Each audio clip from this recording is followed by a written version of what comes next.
This was the result of almost 4 or 5 years collaboration with Mr. William Kirby. He lost his sight almost 30 years before that.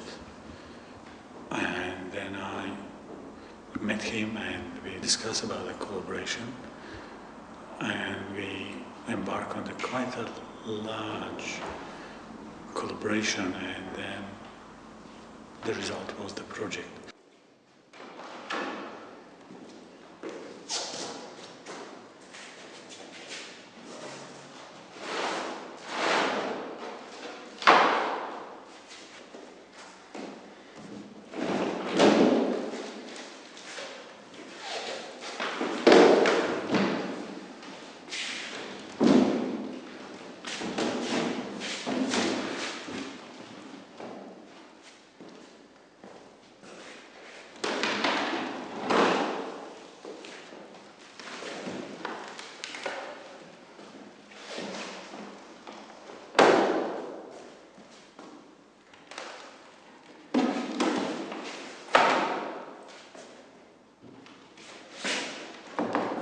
It's coming together.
It's good to see you again. And this is just the one wall of the installation, which is the main wall.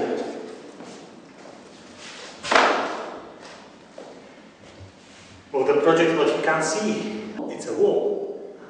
And I'm having a special reinforcement from behind. And everything will be up. And then what I've been doing when I made this project, I was thinking about how to isolate the colors. Because if you are blind, obviously your world is not only dark or white, it's just the different colors, you know. And here you can see this and touch that the base of the cathedral, because you can't see. And then you touch as your fingers travel. So this is like a landscape, it's uneven.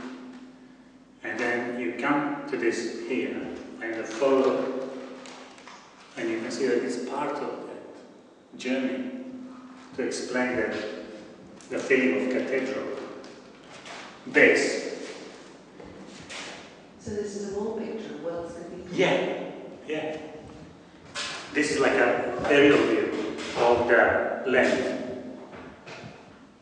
And what I like to do, I'd like to make it like a very expressive landscape. And if you follow just one color, only yellow for example, you have one flow of color. And you follow the green, and you follow the red. It's almost, you have a feeling of blurred images, shapeless images.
Well,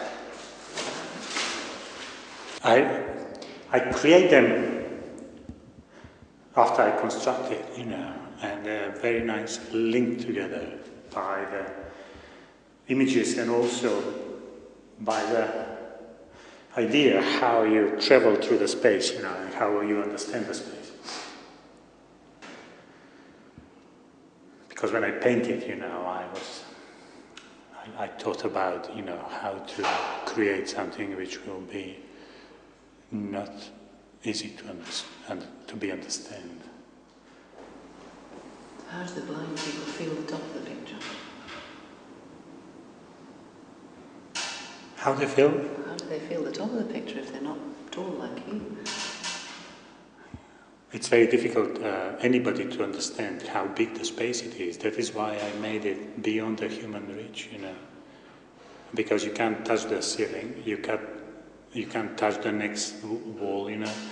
And because of you travel through the dark space, you don't know how big it is, you know. It's a kind of optical illusion as well, I use. That is why they are, you know, the sort of end of the project is different shape. To have that sort of feeling of, you know, get inside of the unknown territory, the kind of unknown space. It's very, very difficult, you know, for people to have a tactile memory. And by my, you know, limited knowledge of the blind people, but as well for them, it's very difficult to orientate. When I finish such a close relationship with such a great man, you know, and then we spend endless amount of time talking and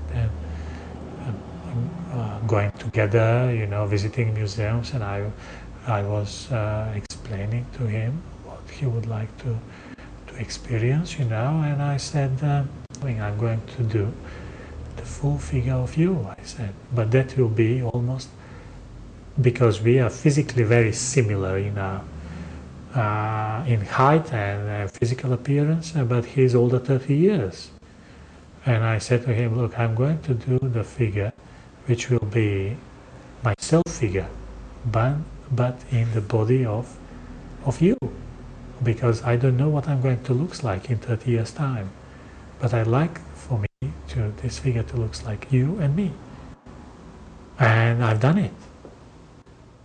I construct this project thinking what it looks like to be blind.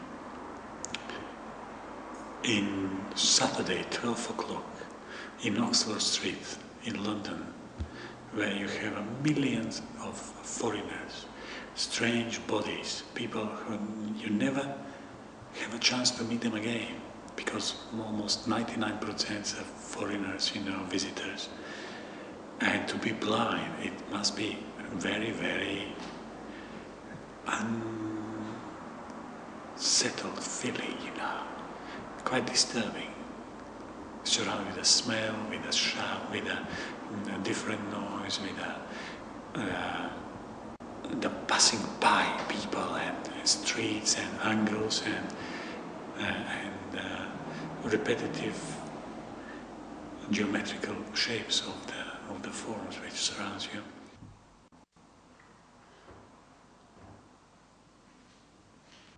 When I saw the ultrasound picture of my daughter and she was in her mother's womb, I said, this is beautiful. I will keep it. And I kept for about 8-9 years. And always thinking, and then somehow I spot in the building in my studio here, I spot a frame, just a very crude frame made of rough timbers. And I said, this is excellent. This is the beginning of my new project, I said. I'm going to do the portrait of Daisy.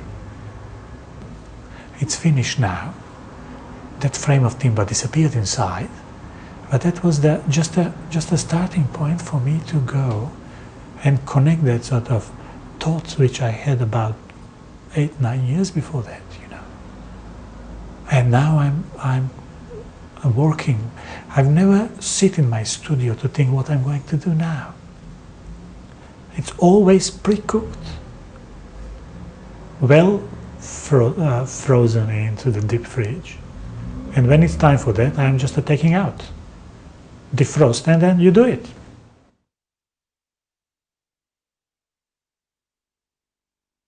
And I have a project which I call the Bosnian landscape,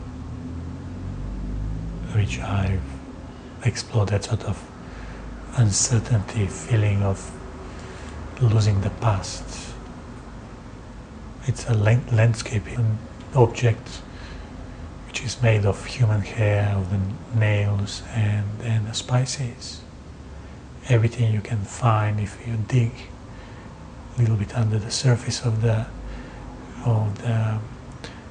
landscape, under the grass in Bosnia.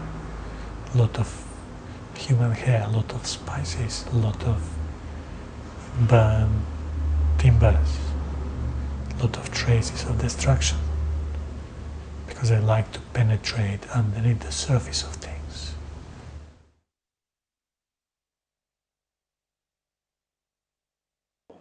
I'm sculpting paintings, or I'm painting sculptures. At first glance, this looks like an oil painting. Yeah, but not at all, because I'm using chalk, I'm using spices. The surface is specially prepared. I spent about a year working on the surface of this project to get to the stage for me to paint it, because as you can see, it's a convex, you know. We have a kind of dip in, because I'm thinking about how we see things, you know, in relation to how eyes are seeing things, how we focus our eyes to see things, and everything is blurred around out of focus, which means, you know, we don't see flat, we see round, and everything is going around us. It's like a bubble. We live in our bubble, and that is good actually, because we are in our bubbles.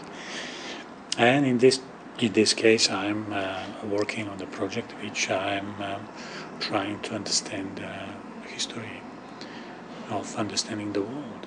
And this is the map of the world, actually the skin of the earth. I had a kind of pessimistic approach, as I mentioned before, but